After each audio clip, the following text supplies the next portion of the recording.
Buenos días, compañeros.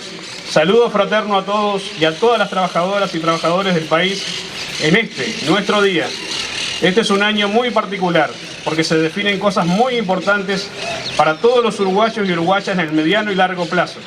Y en este marco, la consigna del PIT-CNT para seguir conquistando derechos nos convoca a conmemorar y seguir trabajando en pos de los derechos de la clase trabajadora. La historia del 1 de mayo. Hay un antecedente muy destacado a la primera conmemoración mundial de 1890, el 1 de mayo de 1886. En 1886 se produjeron en Estados Unidos intensas movilizaciones en pos de lograr la implantación de la jornada máxima de 8 horas a partir del 1 de mayo. En ese día se efectuó en diversas ciudades de aquel país una huelga general de miles de trabajadores cuyas empresas no habían aceptado dicha exigencia. En ese contexto, el 3 de mayo, en una concentración de trabajadores de la fábrica McCormick en Chicago, se produjeron enfrentamientos con la policía y detectives contratados por la empresa, que terminó con varios muertos y heridos entre los manifestantes. Se decretó el estado de sitio y se detuvieron cientos de sindicalistas, socialistas y anarquistas, entre ellos varios sindicalistas a quienes se responsabilizó de los hechos.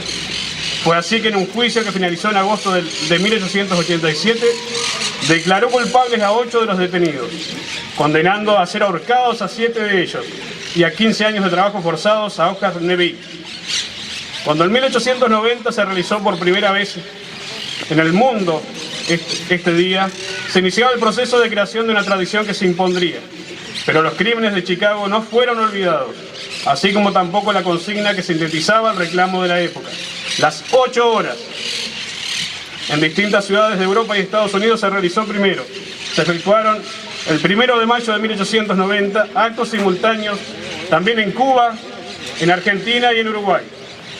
En 1916 el Estado uruguayo aprobó una ley que transformó dicha fecha en Fiesta Nacional del Trabajo, suprimiendo el feriado de San Felipe y Santiago, y desde 1919 se transformó en no laborable. En mayo de 1964, pasando por las primeras convenciones de trabajadores de septiembre, comenzó un proceso que culminó con la consolidación de la Convención Nacional de Trabajadores en el Congreso de Unificación Sindical de octubre de 1966. En abril de 1983, una vasta red social y política, desde decenas de asociaciones de trabajadores, organizaron el primer acto público del 1 de mayo desde 1973. Entre una situación de incertidumbre por lo que podía pasar, el multitudinario acto fue todo un éxito, así como presenció el nacimiento del PIC, Plenario Intersindical de Trabajadores. Las consignas sintetizaban lo ansiado por vastos sectores de la población: salario, libertad, trabajo y amnistía.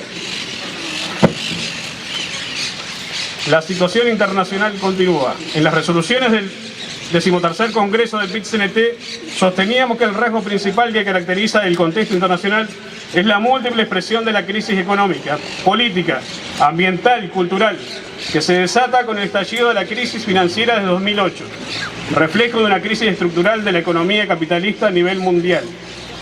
Se desató una etapa de reestructuración de las relaciones de poder a escala mundial, en base a una estrategia del capital transnacional que tiene como centro recomponer sus tasas de ganancias, en base a una política de ajustes que pretende transferir los recursos conquistados por las trabajadoras y trabajadores del mundo a las ganancias del capital.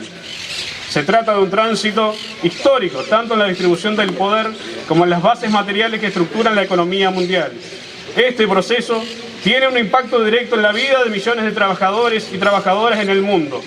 La incorporación de tecnología en los procesos productivos es impulsada en el cuadro de estas contradicciones entre la voluntad del capital de incrementar sus tasas de ganancia y la legítima lucha de la clase trabajadora y las grandes mayorías en el mundo por preservar derechos y seguir avanzando en nuestras condiciones de vida. La globalización neoliberal como estrategia de reorganización de la economía mundial tuvo como principales componentes materiales para su expansión una enorme aceleración de la capacidad productiva, una revolución en el transporte y las comunicaciones y una expansión cultural de los Estados Unidos. Este proceso entró en crisis producto de la fragmentación social que implicó el crecimiento asimétrico, la relocalización industrial que se produjo con las nuevas formas de organización de la producción en el mundo globalizado, generando descontento en amplias masas de las sociedades occidentales. Estos cambios materiales implicaron pérdida de fuentes de empleo, precarización laboral y un corrimiento de los centros de gravitación geopolíticos a nivel mundial. En cuanto a la situación regional, en este contexto de transición histórica a escala planetaria, es que debemos ubicar los procesos políticos que transcurren en América Latina. Luego de una década larga que caracterizó el comienzo del siglo XXI en el continente, la contraofensiva conservadora que tiene como principales exponentes la llegada de Macri a la presidencia de Argentina, la llegada de Bolsonaro a la de Brasil y un conflicto promovido por el imperialismo en Venezuela, que tiene como marco principal el intento de Estados Unidos de recomponer en este contexto de disputas por la hegemonía a escala planetaria su influencia amenazada durante la emergencia de gobiernos progresistas de una amplísima diversidad, pero que concretaron una arquitectura de integración regional en el plano político, UNASUR, CELAC, ensayos como el ALBA y un redimensionamiento de Mercosur, que por primera vez en años puso en un segundo plano la estructura del panamericanismo, fundamentalmente sostenida en la OEA. El impulso progresista en América Latina estuvo marcado por un crecimiento importante de los precios de las materias primas en el comercio internacional, lo cual permitió un crecimiento económico sostenido de la región. Quizás el elemento que con mayor claridad cabe como valoración crítica del mismo es los pocos y dispares avances de los países de la región en materia de diversificación de la estructura productiva, situación que ha impedido aún en ese contexto romper los lazos de dependencia. El resurgimiento de la derecha, que tiene causas distintas, pero puede describirse como un fenómeno regional, ha implicado un viraje en el rumbo político de la región. La baja internacional del precio de las materias primas inició un proceso de descontento en algunos sectores que mejoraron su capacidad de consumo durante la etapa progresista, pero vieron golpeadas con este cambio internacional la concreción de sus nuevas aspiraciones. El movimiento sindical ha sido firme en su posición de condena a la injerencia externa, su profundo rechazo a una intervención militar y su respaldo al diálogo, la libre autodeterminación de los pueblos y la resolución pacífica de las controversias. La posibilidad de una guerra en la región reclama de una posición inequívoca de los pueblos a favor de la paz. A nivel nacional, el desafío fundamental de la clase trabajadora en nuestro país pasa por generar las más amplias alianzas para frenar la contraofensiva mundial promovida por el capital y despejar los caminos para avanzar. El país sigue creciendo en medio de turbulencias regionales, como la situación de Brasil, sus políticas regresivas que elimina derechos y reivindica dictaduras, Argentina con una inflación galopante, la situación de asesinatos en Colombia a militantes sociales, la estrategia de aislamiento por parte de Estados Unidos contra Venezuela y la profundización del bloqueo económico a Cuba, marca la realidad de los pueblos latinoamericanos hoy. En ese escenario se inscriben tres desafíos fundamentales que son componentes indisolubles de una estrategia global que se entrelaza en todas sus formas en la acción del PIT-CNT. La defensa y profundización de los derechos conquistados, el impulso en todas sus formas a la generación de trabajo de calidad y la promoción de una estrategia de desarrollo nacional que permita diversificar la capacidad productiva del país y mejorar estructuralmente los mecanismos de distribución de la riqueza y la profundización de la democracia y el combate a la impunidad. En el año 2019 el país pone en juego muchas cosas. Los largos procesos electorales son cada 5 años un punto de inflexión en el curso del país. Uruguay se distingue en la región por su fortaleza democrática.